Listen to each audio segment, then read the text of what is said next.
It has all been about records this season in European football, records broken and records that remained tantalisingly out of reach. As Manchester City broke the 100 points barrier on the final day, and set a new mark for victories in the Premier League, Barcelona were aiming to achieve a historic unbeaten season in La Liga. No team has achieved that in Spain, not with a league of 20 clubs anyway, and Catalonia was all prepared to celebrate a new high as well as their most crushing points margin over Real Madrid. All they had to do was beat lowly Levante, Valencia's other team, or at least secure a draw. Barcelona had already gone 43 league games without defeat, but Levante had a record of their own in mind. They were destined for the drop when Francisco "Paco" Lopez took over as manager at the beginning of March. Their new manager's main claim to fame was narrowly avoiding relegation 5 years ago with Villarreal, or rather Villarreal reserves.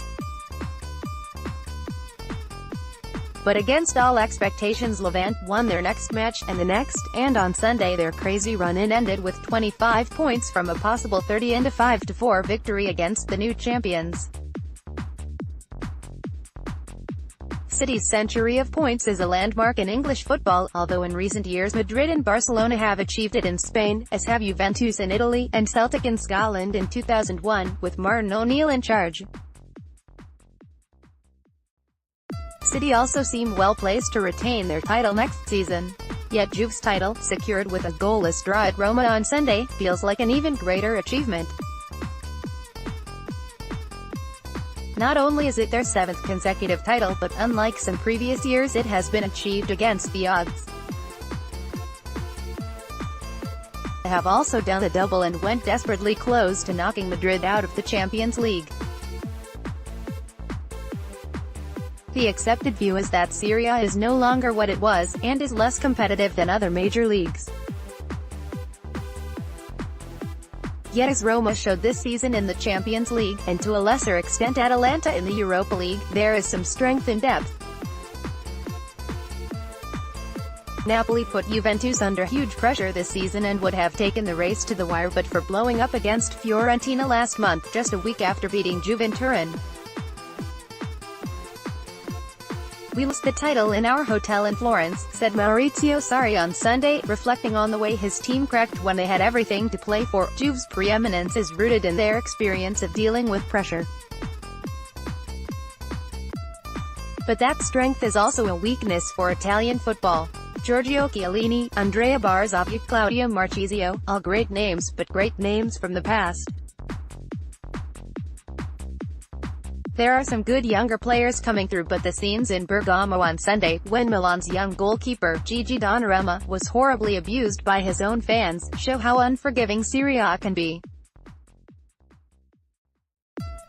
Donnarumma is still only 19, and generally seen as the natural heir to Gigi Buffon for his country, and quite possibly for Juventus too.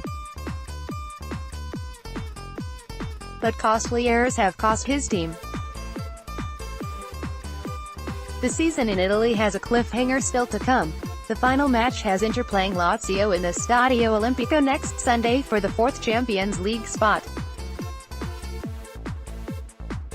Lazio are 3 points ahead, but an Inter win would see them qualify.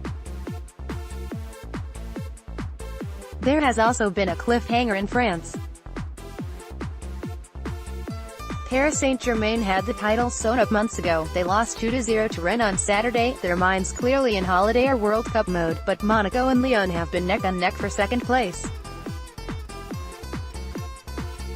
Monaco's last gasp goal against Saint-Étienne gives them the edge going into the final day, and given the players they sold, second place is a reasonable outcome for last season's champions.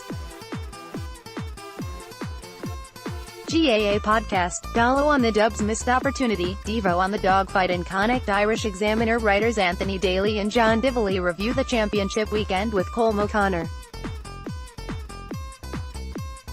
Like PSG, Bayern Munich evidently had their minds elsewhere for their last match of the season. They lost 4-1 at home to Stuttgart, which is a virtual derby, even if Bayern are more concerned with the north-south rivalry. The title race in Germany this season has once more been a procession. Bayern topped the rest nowhere, but the Bundesliga has again proved it can produce a surprise package. RB Leipzig are the most recent new kids on the block, though they have fallen short of their owners' ambitions. However, Hoffenheim, who could be described as the old new kids, have significantly overachieved. They needed to beat Borussia Dortmund by 2 goals on the final day of the season to qualify for the Champions League, and have now made it into the group stage for the first time. There is still space for outsiders in the Champions League, but as with the 2 Red Bull clubs and with Hoffenheim, the poor little rich clubs are the ones who benefit.